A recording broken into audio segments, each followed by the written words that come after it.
Anong huli niyong pinag-usapan ni Kuya Robin? Ano sana yung mga plano niyo? Bago siya umalis, anong huling napag-usapan niyo? Mapunta pa po daw po kami India. Eh siya, sinabi niya yun. Pupunta sana kayo sa India. Yun yung mga huling napag-usapan niyo bilang pamilya. Pupunta kayong India. Dahil pa sanang plano, no? Dahil plano.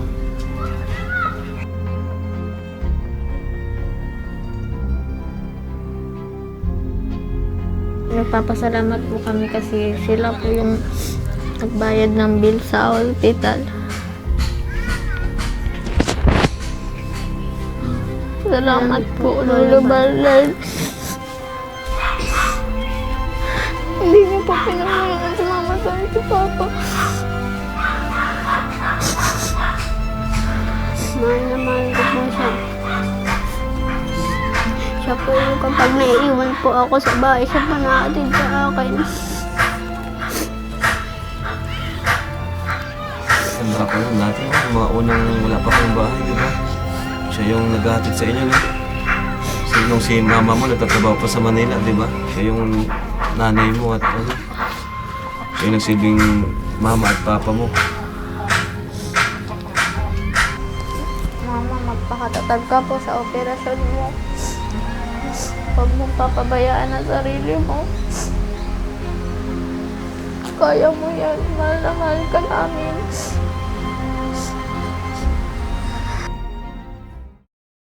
So, ayan mga kalingap.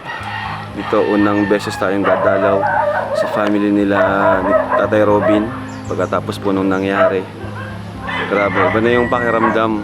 Iba na yung feeling ngayon tuwing bibisita tayo dito. Unlike before na yung nabisita tayo dito, di ba? Yung excited tayo, makita si Kuya Robin. Pero ngayon iba na yung pakiramdam. Nakakalungkot talaga. Grabe. Nakakalungkot yung biglang pagkawala ni Tatay Robin. So, ayan. Dalawin natin yung mga bata. Alamin natin kung ano yung sitwasyon nila ngayon. Ano yung mangyayari. So, tara. Bigla ko tuloy naaalala yung dati na unang natagpuan natin si Tatay Robin.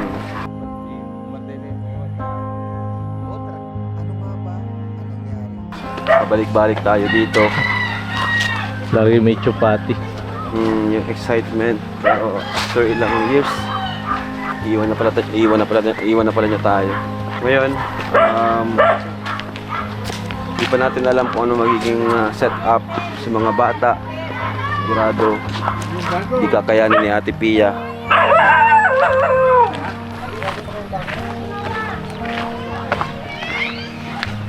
Yung hapon po. Sino po nandito? Tatlong bata. Anong balita daw po? Kailan daw po yung Ngayon ka? Mamaya? Oo, matawag lang sa akin. Galing ako doon. Galing ka doon?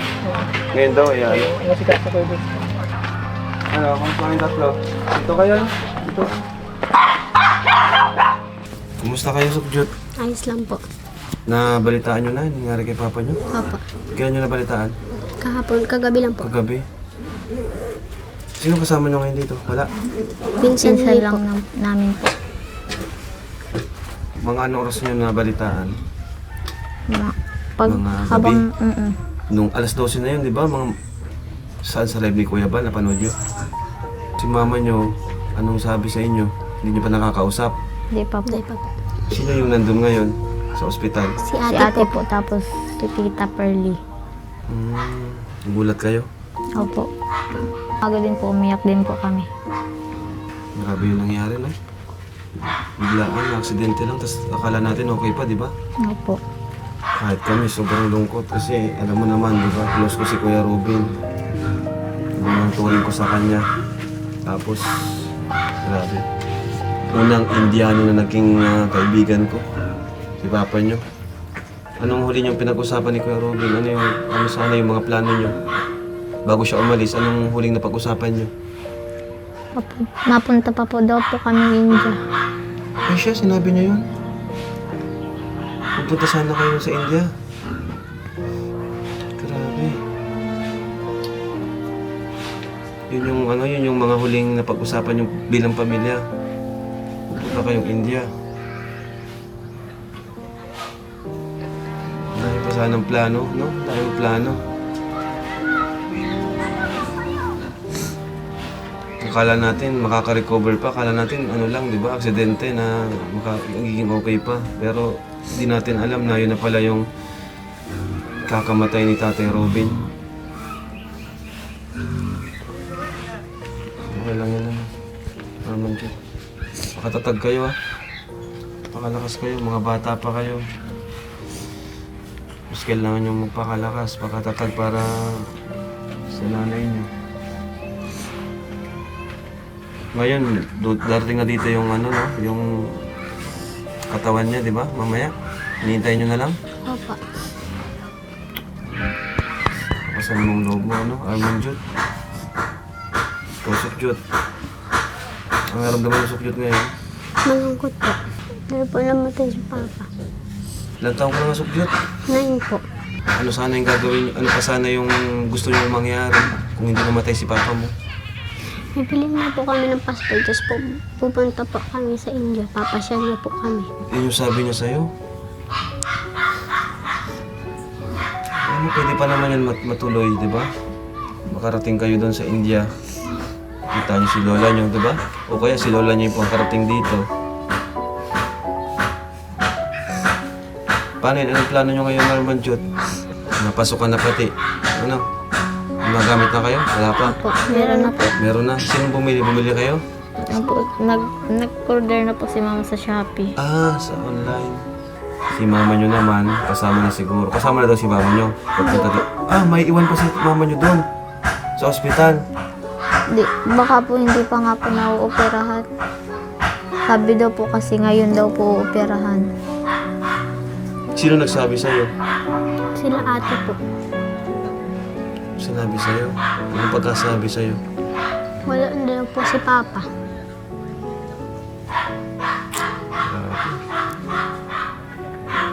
Babata nyo pa, no?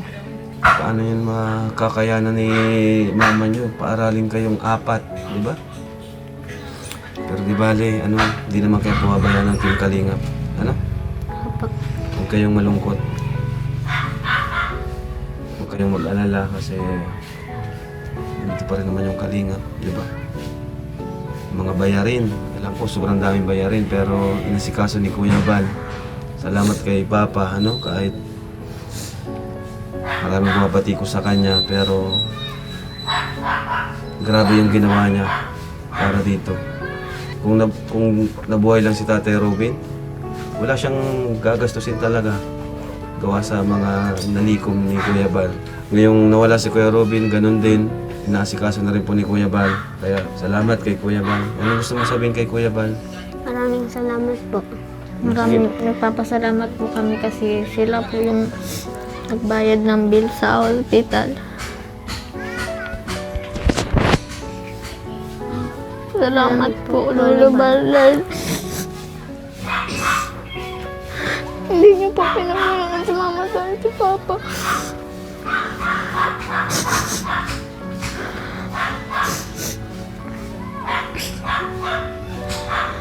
Maraming salamat din po. Dahil natulungan nyo na po si Mama at si Papa. Mahal na mahal ko po siya. Siya po yung kapag naiiwan po ako sa bahay, siya pa naatid sa akin. Tanda ko na dati, mga unang wala pa kayong bahay, di ba? Siya yung naghahatid sa inyo, no? Nung si mama mo nagtatrabaho pa sa Manila, di ba? Siya yung nanay mo at siya yung nagsilbing mama at papa mo.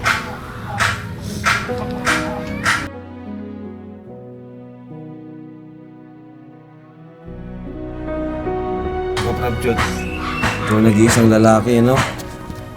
Kaya bilang isang solong lalaki ng mga kapatid mong babae, pakatatag ka, ano?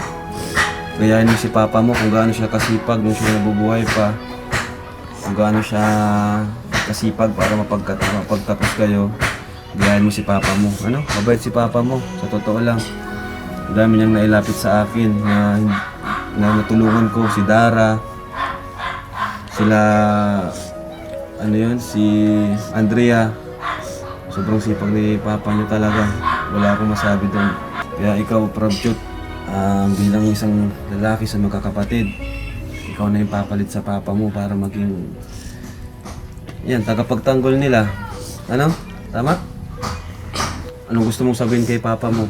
Kung sakaling dito siya. Anong gusto mong sabihin sa kanya? Mahal na mahal po kita. Namimiss mo ang Papa mo. Sigurado yan. Ngayon, di mo pa masyadong na-absorb. Pero sigurado mamimiss mo yun. Sila, sila Armanjot, talagang alam na nila kasi malaki na sila. Ikaw, bata ka pa, kaya di ko masyadong ramdam.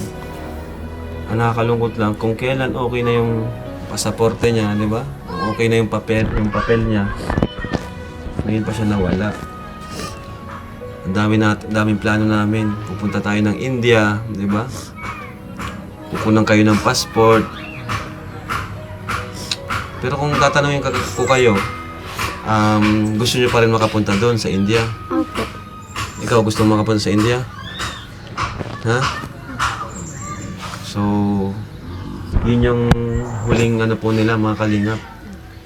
Yun yung huling pangarap ni Tatay Robin para sa kanyang pamilya. Yung makarating ng India yung mga mga anak po niya.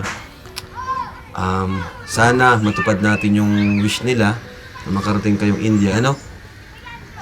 Gusto mo doon? Samahan namin kayo? Gusto niyo? Opo. Matupad man lang yung pangarap ni Tatay Robin para sa inyo? Opo. Everyone needs a shoulder to cry. Everyone needs a helping. Kailan lang kasama pa namin si Tatay Robin pag-scout dun sa Needs someone Pampanga, yung Indian family na nailapit niya. Tapos ngayon, Yes, wala na rin everyone pala. needs a friend. So, alam niyo mga kalingap, ito po yung pabahay natin kay Tatay Robin Indiano Bicolano. Pero ngayon, iba na yung pakiramdam natin, hindi na kagaya dati, no? Ay nako, Kuya Robin, bakit? Namiss ka namin. Namiss namin ang papa niyo. Asa yung upuan niyo? Nandun sa labas. Nilaban ba? Pinaghandaan lang kasi dito yung kabaong. Okay. So dito yung kabaong sa loob. Dito po pala yung burol.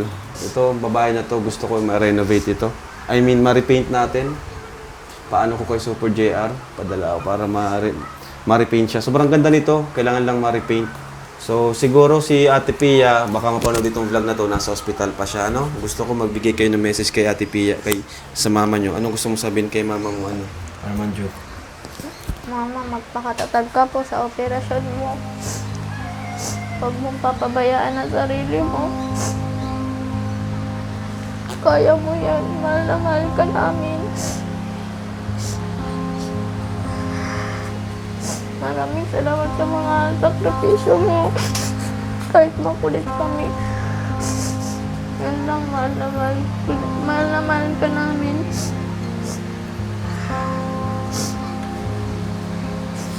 Armanjot, Sukjot, sabihin kay mama mo, ma-undergo siya ng operation.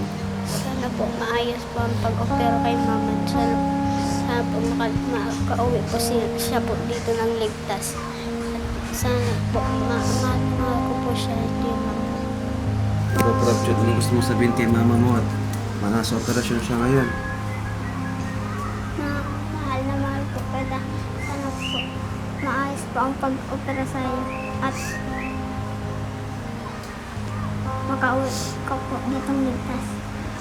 Ang hirap ng sitwasyon nila, mga kalingap, kasi nawala yung papa nila tapos di pa nila kasama yung mama nila.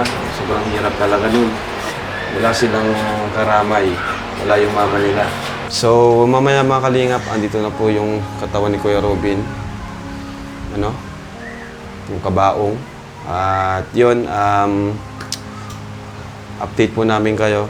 About naman sa mga bata, ang masasabi ko lang, andito po ang Team Kalingap, andito po tayo para sa kanila. Dahil sigurado ako, mahihirapan si Ate Pia, no? Kasi andyan nga si Tatay Robin, medyo nahihirapan pa sila kasi 4 po ito. So, di ko pa alam kung ano talaga yung plano natin. Pero ang alam ko, uwi si Kuya Nico, no? Uwi si Kuya Nico, si tito nyo. So, basta huwag kayong mag-alala, susuportahan namin kayo, ano? Ang kailangan nyo lang gawin, sarili nyo, pakalakas kayo, pakatatag kayo. Lalo ka na, ikaw ang lalaki, ano? Ikaw yung magiging tagapagtanggol na ng mga kapatid mo, mga babae, no? Biglaan na, no? Para kami nung Sabado eh. Ibig sabihin, Tay, Nandun pa lang kami sa dahil. si Tatay Robin pala, talagang naninigas yun. Oo, nung nakaraang gabi, nanigas dito. Naninigas. Bakit daw naninigas? Inaabot yata. Pero wala naman epilepsy yun, di ba? Wala man nga. Ang sabi sa akin, parang sa ano daw yun, yung sa parang withdrawal. Kapag Nanigas yung kanya eh. biglang, di ba pa, ano siya, grabe siya uminom dati, tapos bigla niyang tinigil. Parang ganun daw yun, pag biglang tinigil. Grabe tayo, ang bihira naman. Kala ko makakasama ko pa si Tatay Robin ng matagal. Yun pala eh. Hmm? Mawawala lang pala bigla. Paano itong mga bata? Ayun, tulong-tulong na lang kami dito. Ang magagawa. Tulong-tulong tayo. Andito pa naman yung Nahanap na kami ng trapal, wala. Bakit wala? Walang magpapay. Walang mahiraman. Wala ba dyan? Wala. Pag bumili, magkano yun? Meron dito. May nabibili dito? Meron. O, bili na lang kayo. Nabili na lang. Yung bag ko, Ibig garo. Kaya mabay tugod ng kalamapit. bibigyan natin sila ng mga ano, pambili ng mga kailangan dito sa ano. Mga kailangan nyo po muna, ano? Pupunta naman kami dito pa. Oo. Pero sa ngayon, may mga kailangan, pag-asikaso. Oo. Kaso pang mga Sige na po. mga pangkuhan. Parang rin na nga akong nakukuhan eh. Nalilito. Nalilito rin ako. Nawiwindang ka na rin kung anong gagawin. Mag-arkila na lang kayo. Pas mura. Kasi pag bumili kayo, di nyo nung nagagamit. Ilaw, yan. Kain. So, sa'yo ko lang muna tayo, ano pupunta pa naman kami dito. Siyempre kami, bibisitahin ko sa Tatay Robin. Oo. Pang meron naman. Ayan po. 5,000 po. Lahat na. Lista ko naman ang mga... Okay na, kayo na pong bahala niyan. Ay, maraming kailangan dito. Ilaw. Sukulon mo daw. Yung perang yerda yan. Tapos, kagaya niyan. Ito yung dating bahay ng Tatay Robin. Hindi natin siya unang natagpuan. Dito. Lahat yung kasama ko yun. Alalay ko lang. May nakatira dito? May nakatira po dyan? Meron si Janjan. Yun? Si Janjan? Janjan. Ako, sa mga bata. Grabe. Hindi na nga ako nakatulog kagabi. Mulang alas 11. Kaya nga. Nalaman ko, hindi na ako nakatulog. Dating tauhan ko naman ba si Robin. Naging tauhan mo? Ito si... Diyan ka pa rin nakatira, no? Dating bahay po ni Kuya Robin. Ito si Janjan, nagtrabaho to sa ano? Kalinga. Ngayon, wala kang trabaho ngayon? Hindi ka pa Yung dating bahay ni Tatay Robin, siya po yung nakatira. Bayaw ni ano? Bilas po. Ay, Bilas. Bibilas. Bilas pala. Kasi yung kapatid ni kapatid ni Ate Pia, yun po yung nakapangasawa niya. Ako sa akin, Kuya Janjan, ang gusto kong yung bahay nila sa loob, di ba, na ano, parang naluma na yung mga pintura. Gusto ko sana papinturahan ulit, paayos ulit. Paparetouch. Retouch. Tapos yung mga sira-sira, paparetouch ko. Kasi ano na di ba? Ito yan, hindi naman makagalaw yun. Paparetouch ko to. Kasi maganda pa to. Kailangan lang ng retouch. Pintura. Kailangan lang ng ano. Babaklas yung... Ito, pinturahan ulit. Ano? Pero pagkatapos na yun ng ano. Naantay ko lang din ni Kuya Nico. Kasi siya daw nagbibigay ng ano eh. Gusto niya ipiprinit na dito yun. Mahal pa yan. Yung pakrimit sa Maynila. Pakikrimit. Nagaspi lang. Nagaspi. Dami pang proseso yun. Okay, cremate nga pala. Sa India nga pala, cremate. Yun ang ano niya. Kasi gusto niya iuwi. Abo ni Kuya Rin. Hindi man yan. Ang magde-decide naman dyan, hindi yung asawa, si Kuya Ate Pia. Kasi Ano kasi, kung iuwi si Kuya Robin, paano madadalaw ng nila Ate Pia, di ba? kaya pag uwi nga ni Nico, ako naman ikiusap kay Nico. Sa tingin ko mapayag naman si Kuya Nico. Ang hirap lang talaga kasi, andito naman kasi yung mga anak niya, saka yung asawa niya. Pag cremate yun, tapos dinala doon, Walang madadala pag... walang madadalaw naman itong mga ano, di ba? Bata. Kaya sabi ko nga, dito Dito na talaga yun. Saka isa pa, mahirap mamahal yun. 100,000 daw. Habang nire-revive namin yung si Kuya, nandun siya. Pero pinapalakas namin doon na. Nasa doon ako. Palakas ka at may Mga anak. operating ka, operahan ka bukas. Palakas ka. Yung mga bata pati ka, nag-aantay sa inyo. Ang isa pa niyan, hindi siya basta-basta makakaalis pa. Ang sabi ng doktor naman, Pagka-opera, paano siya 2 to 3 makakatalo? days, pwede siya makauwi. Eh di dapat Pero- mahintay pa. Andito lang siya sa loob ng bahay, hindi siya pwedeng gumalaw ng gumalaw. Oo, Nasa loob kasi lang siya. siyempre, Nasa higaan lang daw siya. napakahirap ng sitwasyon nila, grabe. Dapat Kaya- may kasama yun doon. Nandun po siya ate. Pangalawa sa panganay. Sa provincial hospital, ano? Saka si Aman, nandun. Bago ko iniwan sila. Si Kuya Robin, anong update? Papunta na po dito. Nagdaan ako dun sa Purnaria kanina eh. Ako po nung kanina pag dun sa Purnaria, tinawagan ko. Kinuha nila sa ospital. Tapos pinuntahan ko ngayon bago ako mag-uwi dito. Papunta na dito. Okay, papunta na. Nakababad lang Mga- ako sa gamot. Mga anong oras daw? Wala po sinabing Wala oras at sinabi. may ililibing pa daw sila eh. Okay. Pero ngayon daw po, mga araw. Mapunta rin naman kami dito kasi gusto rin namin makita si Tatay Robin. Lalo na ako gusto ko siyang makita pa. Sobrang bait pa naman ang taong yun, no? Okay, wala akong masabi yun. Sobrang bait mo, Kuya Robin. Hindi Kahit lang kayo magbilas nun. Ang magkapalit na to rin. mahirap ang buhay nun ay talagang ano yun. Kahit hirap siya, hindi mo makita ang ibang ugali. Ano pa sana yung mga plano niya? Papagawa nga po ito sa akin eh. Yung bubong, pinturahan ko nga daw yung bubong. Siya? Ibig sabihin, yung bago ko sabihin sa'yo, Ang kano po plano yan? na niya na paano daw. Kanya may pintura na nga po kayong binili. Ay naman pala. O sige, ako nang mapagawa nun. Ako nang maano sa'yo. Pintura mo na yun. Hanap ka ng isang kasama mo. Ako nang bahala. Paayos natin to. Yung gusto niya. Anong gusto niyang kulay? Walang sinabi. Kahit baguhin natin yung kulay. Yan, pinaano niya na po yan. Kaso di lang tapos yung pag-retouch niya. Sige na, ako nang maano niyan. Ako nang... Gusto niya yung kisame niya daw. Ayusin at maglalaglaga na daw. Tama. Sige na, maring mga asikasuhin pa pala kayo. Ano na rin kami, ano? Inaantay ko lang din po yung tawag ng puro na rin. Sige.